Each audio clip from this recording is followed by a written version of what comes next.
श्रीरामपूर जिल्हा परिषदेमध्ये बेलापूर गटातून निवडून आलेल्या शरद नवले यांची विजय मिरवणूक काढण्यात आली। शरद नवलेंनी बेलापूर झेंडा चौकामध्ये असलेल्या शिवाजी महाराजांच्या पुतळ्याला पुष्पहार घालत विजय मिरवणूक काढण्यात आली। त्याप्रसंगी बेलापुरातील झेंडा चौक ते शनी मंदिर मार्केट कमिटीपासून अशा अनेक ठिकाणाहून विजय मिरवणूक काढण्यात आली। या प्रसंगी त्यांनी मतदाराजाचे आभार मानले। शरद नवले मागील पंचवार्षिकला जिल्हा परिषदेचे सभापती होते आणि पुन्हा निवडून आले। कार्यकर्त्यांमध्ये उत्सवाचं वातावरण तयार झालं असून शरद नवलेंनी सभापती असताना अनेक गरीब शेतकऱ्यांचे प्रश्न सोडवले, अनेक ग्रामपंचायतला विकास कामांकरिता निधी उपलब्ध करून दिला।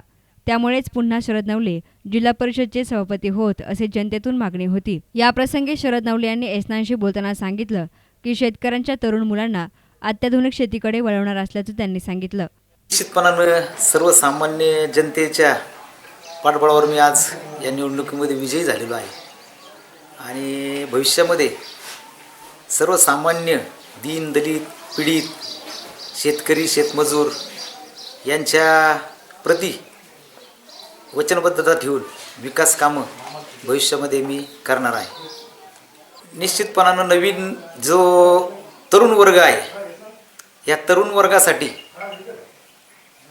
राजकीय प्रवाहामध्ये चांगला तरुण वर्ग जर जोडला तर निश्चितपणानं आपल्या संपूर्ण परिसराचा ग्रामीण भागाचा ही शेतकऱ्यांची जी तरुण मुलं आहेत ही दिशाहीन झालेली आहेत, त्यांना दिशा देण्याचं काम भविष्यामध्ये करावं लागणार आहे।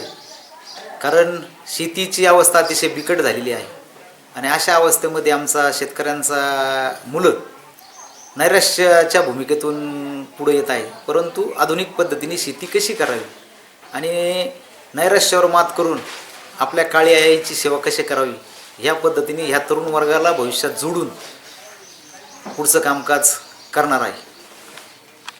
आणि मिरवणुकीसाठी बेलापूर पोलीस कॉन्स्टेबल रवींद्र कर्डिले, राहुल सोळुंके, अतुल लोटके यांनी चोख पोलीस बंदोबस्त ठेवला होता।